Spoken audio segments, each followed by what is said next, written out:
Kipindi hiki cha Mimi na Tanzania kimeletwa kwenu na Salolin, Color Your World, inayopendwa na kuaminika kwa kizazi na kizazi. Baba, si ulisema tutapaka rangi leo? Umenikumbusha utotoni kwangu. Nilipokuwa na umri kama wako, nilimuuliza baba yangu swali kama hilo hilo.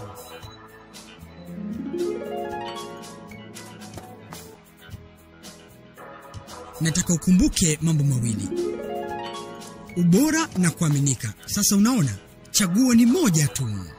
Salolin, Color Your World, inayopendwa na kuaminika kwa kizazi na kizazi. Kwangua ushinde, nunua rangi za Salolin na uwe mshindi. Kila mmoja ni mshindi. Kwangua sehemu iliyofichwa kwa utepe, kuna zawadi za papo kwa papo. Pia kadi yako inakuingiza moja kwa moja katika draw kubwa ambapo unaweza kujishindia gari kubwa aina ya Tata. Mpenzi mtazamaji, karibu tena katika mwendelezo wa kipindi chetu kilichoanza wiki iliyopita cha Mimi na Tanzania, kinachohusu wanawake 7 ambao wameweza kupanda milima mikubwa miwili, mlima Everest na mlima Kilimanjaro, kuonyesha kwamba wanawake wanaweza, hasa wakipewa nafasi. Wamepewa nafasi na wameonyesha wanaweza, na hii inaonyesha jinsi gani wanaweza kupambana na matatizo mbalimbali kutokana na mambo mbalimbali. Wanawake wengi tunajua kwamba wananyanyasika. Unyanyasaji wa kijinsia hauko Tanzania tu, uko duniani, na mmeona wanawake wanaotoka Nepal wakizungumzia haya. Lakini kupitia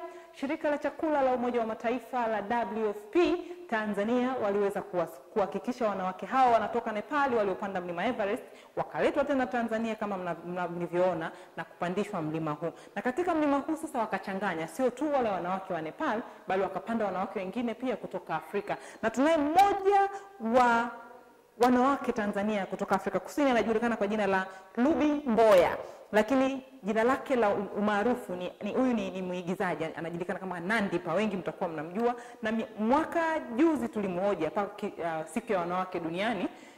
Nandipa naye alipanda mlima Kilimanjaro, naye vile vile ameelezea matatizo ya kwamba kwa nini ametaka kupanda mlima. Kama Nandipa, watu wanamuona ni mwanamke ana utajiri, ana pesa nyingi, anajulikana, lakini kama mwanamke naye ana mambo yake yanayomsumbua moyoni mwake, na anatumia kupanda mlima kama vile kuonyesha kwamba kama ninaweza, basi ninaweza kuvunja mambo magumu na vitu vibaya vinavyoweza kunitokea au kumtokea mwanamke yoyote. Mpenzi mtazamaji, nataka uendelee kuangalia kipindi hiki, nisikupotezee muda. Endelea kutazama video hii.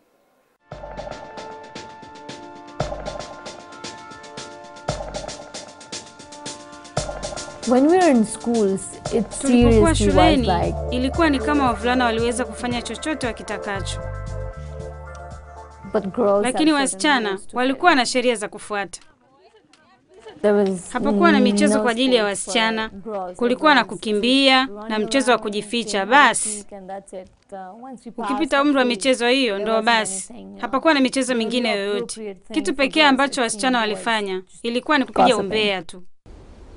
Then slowly when you start understanding these differences, Halafu ukianza between men and kuelewa women, tofauti the kati ya mwanamke rules na that mwanaume society has na sort sheria of ambazo zimewekwa na given us. jamii, At times I used to be angry. wakati like, mwingine how nilikuwa come nakasirika. girls are Inakuwaje impure wasichana wanapata every, hedhi you know, siku month 4 for hadi 5 days, 5 whereas kwa men mwezi are- boys na are wanaume never hawapati? impure. I mean, how is Kwa that nini inakuwa possible? hivi? That's Hii so sio haki. unfair. And the treatment of Ukiongelea girls and malezi girls ya in wasichana na South Africa, wavulana, it is taught as ni if lazima it's wasichana a wajue must kupika, for kwa girls sababu to watalazimika learn to kupika cook kwenye because kaya they za have wakwe to zao, cook in their in-laws' house. ambapo kwa Whereas wanaume for men, ni hapana. no, it's not your Hapana job, kabisa. don't go to the kitchen. Usiende jikoni, nenda Go drink the kanywe beer. Tumekuwa We grew up huku tukishuhudia seeing all vitu that. hivi, na leo Today I refuse to nakataa accept kukubali that. utaratibu huo.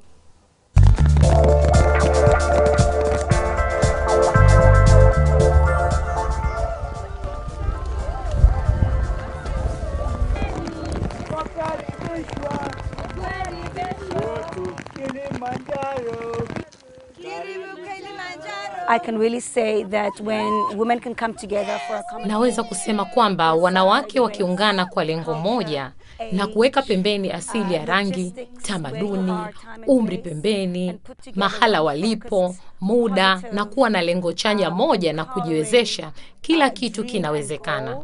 Na kwa hakika tumeweza. In this Katika shinikizo hili la kongamano la 7, itakuwa vigumu kufanikisha haya bila kuwa na imani juu ya kila kitu kinachotokea. Bila ile sehemu ya safari, kuna wakati ungeweza kuhisi kuwa umepotea.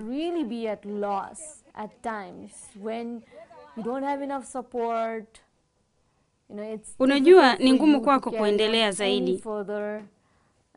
Lazima upambane na shutuma na kila kitu kinakuwa si sahihi. So that's why I think ndio maana nafikiri safari ya nje kwenda kwenye makongamano yote haya 7 itakuwa haina maana kama safari ya ndani haina maendeleo yoyote.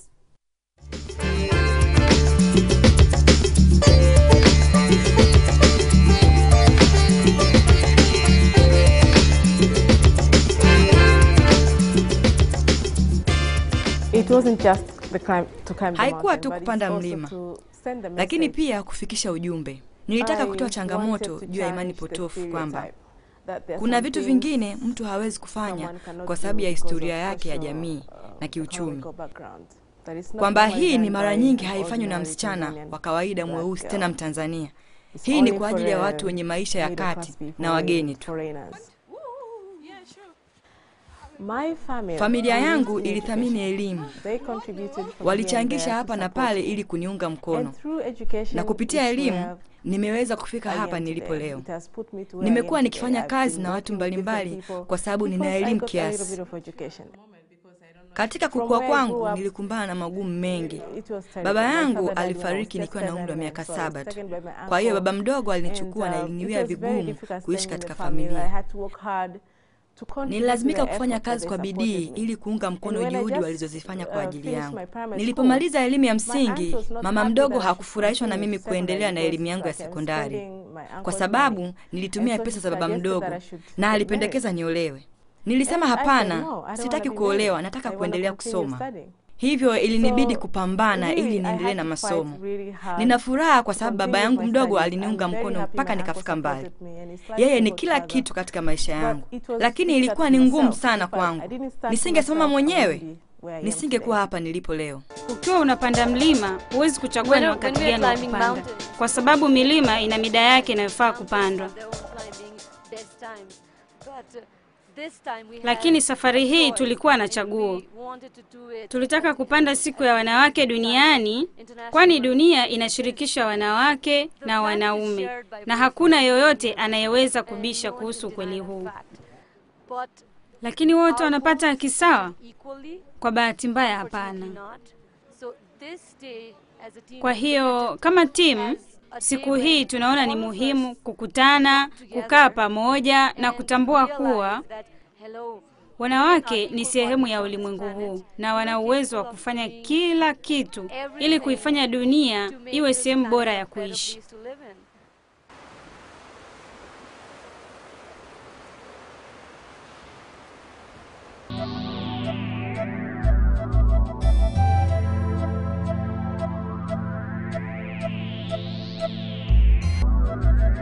Kwa Anna Philip, mwanamke kutoka nyanda za kaskazini kati mwa Tanzania, pembeni mwa mlima Kilimanjaro.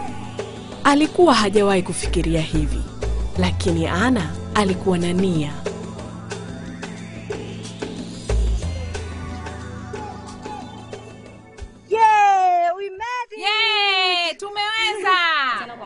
Anna ni mwalimu na ni mtu wa jamii inayoishi katika mazingira magumu ya Wahadzabe ambayo wanaishi katika wilaya ya Serengeti na Ngorongoro, Tanzania.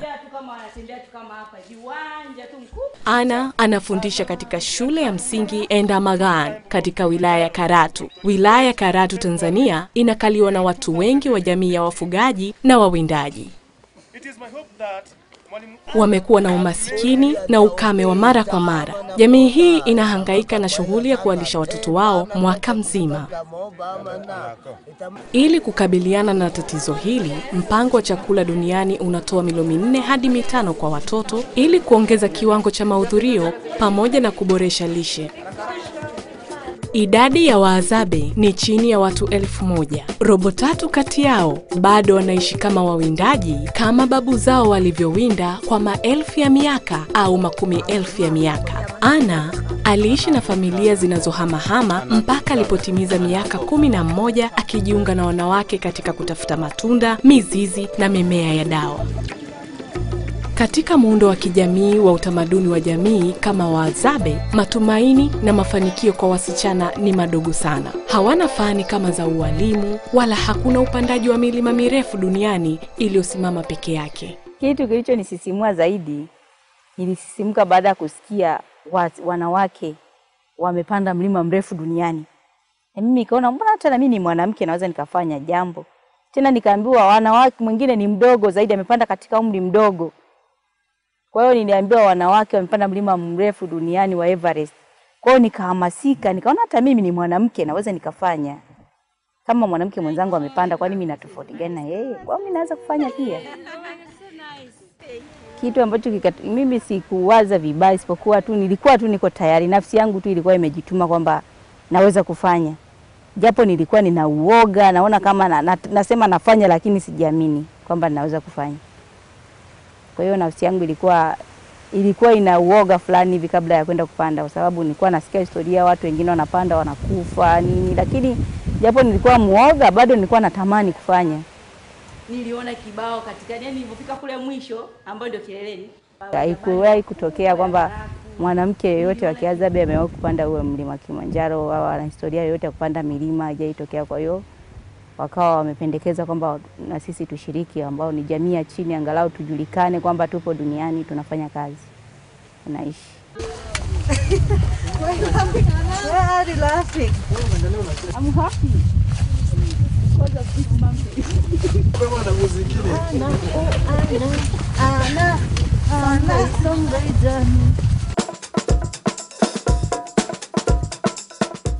Saa 24 kabla ya kufika kileleni, furaha iliongezeka. Kila mtu anaisubiria fursa ya kufika kileleni, hasa katika siku ya wanawake duniani. Kuridhika huku kuna maana, hasa kwa wasichana watatu kwenye timu ambao wanatoka kwenye matabaka ya jamii zenye mila kali zaidi, Nepal.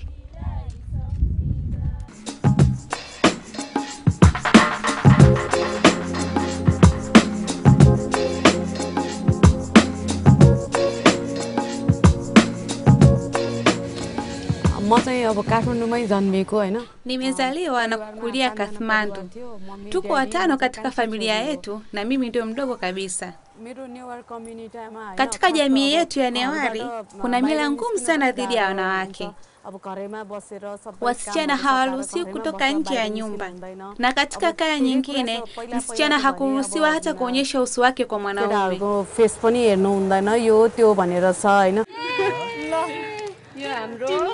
Katika jamii yetu wanawake wengi husoma mpaka darasa la 6 au la 7 au wanamaliza shule halafu wanaolewa, lakini haikuwa hivi kwangu.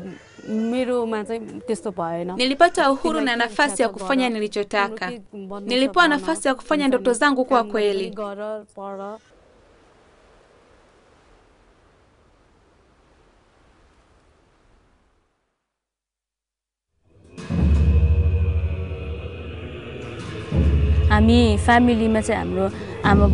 Kwenye familia yangu tuko wasichana watatu pamoja na baba na mama yangu. Tulisikia watu wakiongea kuhusu sisi. Kwa familia yetu ni dhaifu kwa sababu hakuna watoto wa kiume. Walisema kuwa sisi wasichana tutaolewa na wazazi wetu watabaki peke yao.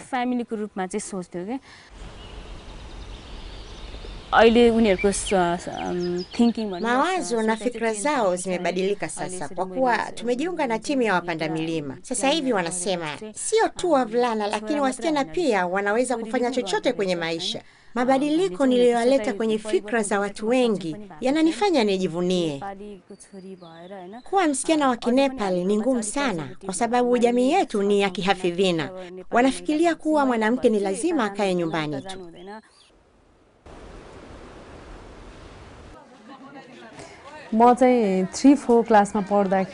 Nilipokuwa darasa la 3 au darasa la 4, nilikuwa napenda sana michezo, lakini hapakuwa na shughuli za michezo katika shule yetu ya kijiji.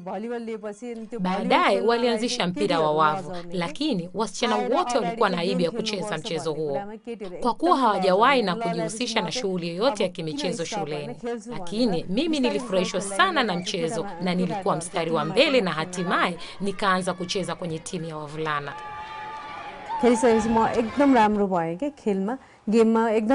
Nilikuwa mchezaji mzuri sana wa mpira wa wavu, mpaka wavulana wakaanza kunitafuta muda wa chakula ili nikachezee kwenye timu zao.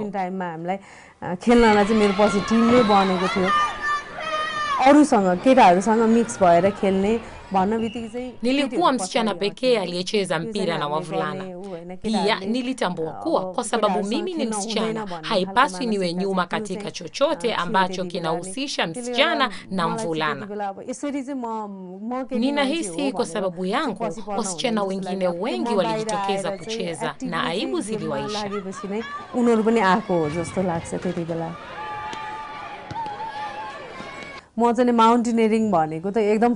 Watu wananiona mimi kama mfano wa kuigwa na wasichana wengine katika jamii yetu, kwa sababu kuwa msichana kwenye jamii ya Brahman na kupanda milima ni kitu cha kushangaza. Kwa haraka ndani ya miaka 4 hadi 5 kuweza kujumuisha wanawake zaidi na kuwapa uzoefu huu, hii ina maana kubwa sana kwetu. Ni matumaini yetu kuwa hii itazidi kuwa kubwa, na sio kukusanya wanawake kwa ajili ya kupanda pamoja kama mlima Kilimanjaro, lakini pia tunaweza kushirikiana na wanawake wengi zaidi na wasichana duniani kote. Hii inawezekana. Kama wanawake kama sisi tunaweza kupanda milima hii, na wao wanaweza kupanda milima yoyote ambayo wanataka maishani mwao, iwe milima halisi au ya kumithirika.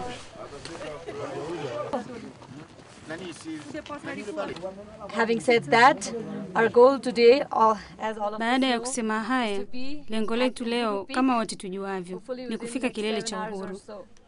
Natumaini itakuwa ndani ya saa 7 hivi. Tunaamini kwenye milima ndio vitu chanya vinakaa, na wote tutaenda kule. Napenda kuchukua dakika moja kuwaomba nyie wote kutoka rohoni kwenu kuiambia Kilimanjaro kutupokea sisi wote asubuhi hii.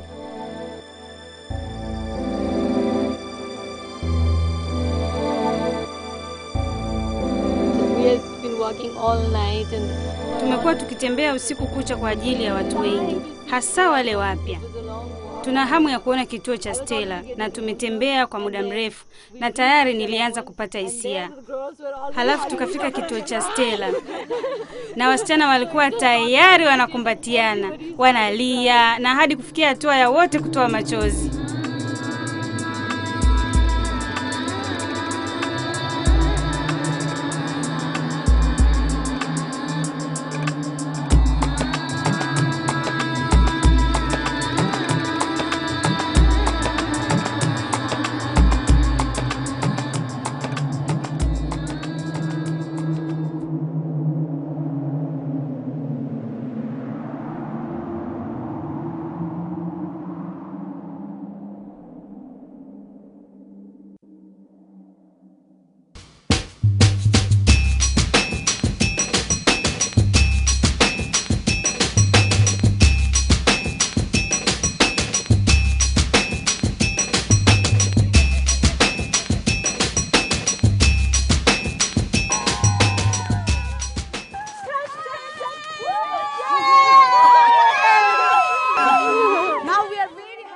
Sasa tunafurahia.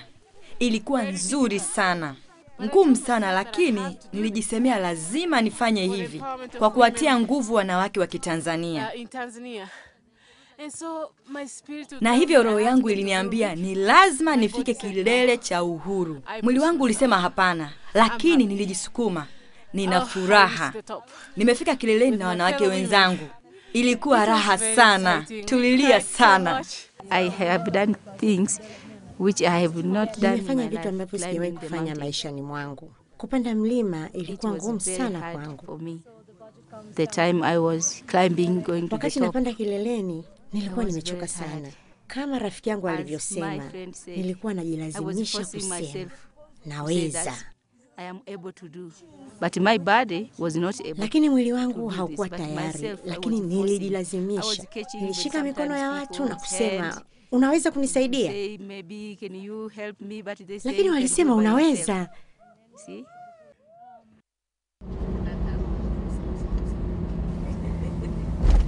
Uzoefu wa kupanda milima hii yote mikubwa ni kama nilivyosema, sio tu kuhusu kupanda milima na kurudi nyumbani tu.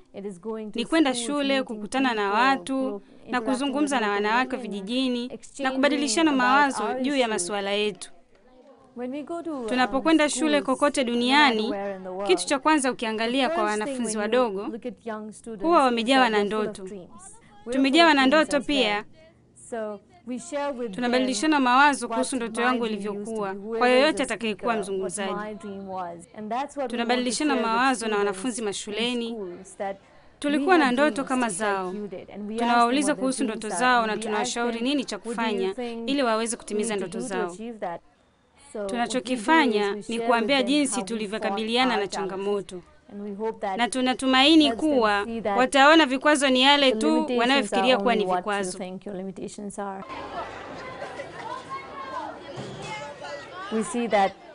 Tunaona kuwa hii ni muhimu na ina thamani.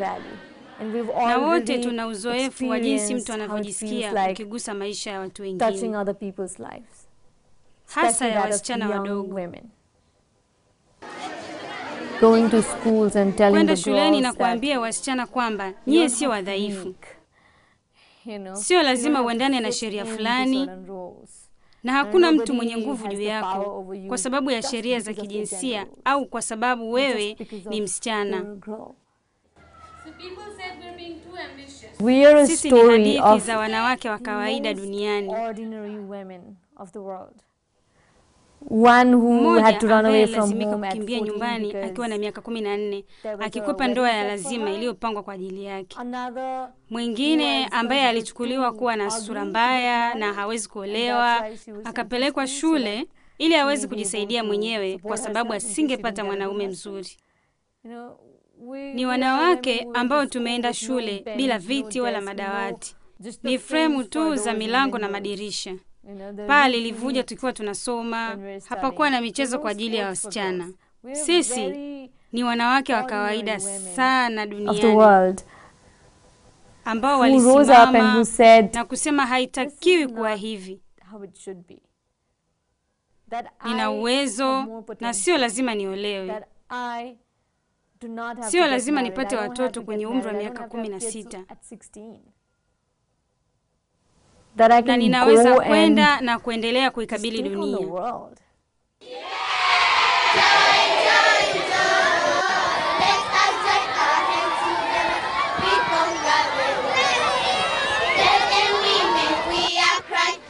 Only we can do that.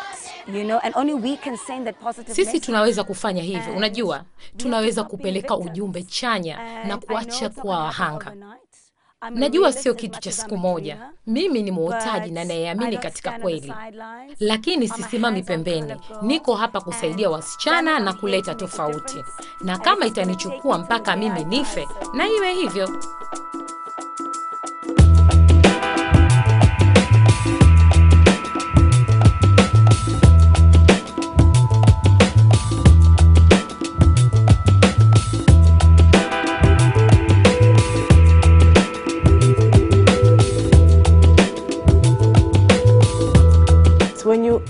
Ukielimisha mwanamke, umeelimisha jamii. Tunaona kwamba familia nyingi hawana elimu kwa sababu mama hana elimu. Kama wanawake wanapata elimu, basi kila kitu kinakuwa bora. Maendeleo yoyote ambayo hayampatii mwanamke fursa, hayo hayatakuwa na mafanikio.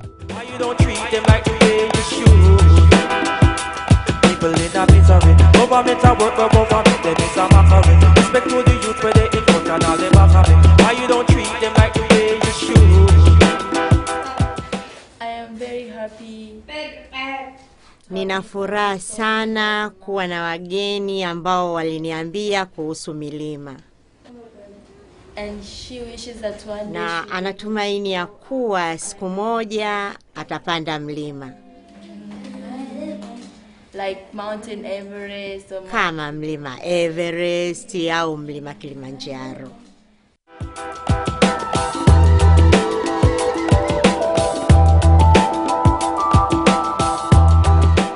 So yeah, this is about climbing a mountain. Kwa hiyo hii inahusu kupanda mlima. Inahusu kupanda milima 7. Milima 7 kwenye mabara 7. Lakini pia ni kuambia wasichana kwamba wanaweza kuwa chochote. Wanaweza kuwa chochote wanachotaka kuwa. Wanaweza kukua jinsi wanavyotaka kukua. Hakuna cha kuwazuia. Mpenzi mtazamaji, tuma ujumbe wako katika namba 15441. Nataka uanze kwa kuandika MNT, acha nafasi, ujumbe mdogo tu, tuambie umeonaje video yetu, umeonaje kipindi chetu, tujifunze wapi, tuendeleze wapi. Lakini vile vile tuambie kitu gani ambacho unataka tufanye. Aliyeko mkoani yoyote yule, tutumie ujumbe huu.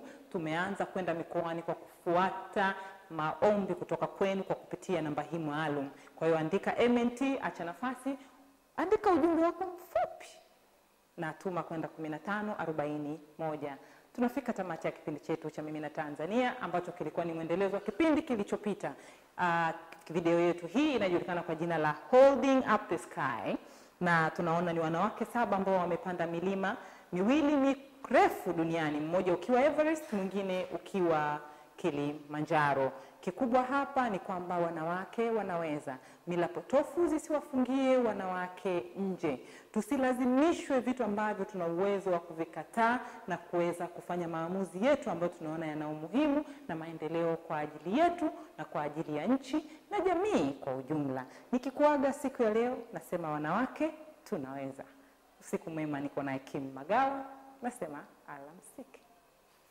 Kipindi hiki cha Mimi na Tanzania kimeletwa kwenu na Salolin, Color Your World, inayopendwa na kuaminika kwa kizazi na kizazi. Baba, si ulisema tutapaka rangi leo? Umenikumbusha utotoni kwangu. Nilipokuwa na umri kama wako, nilimuuliza baba yangu swali kama hilo hilo.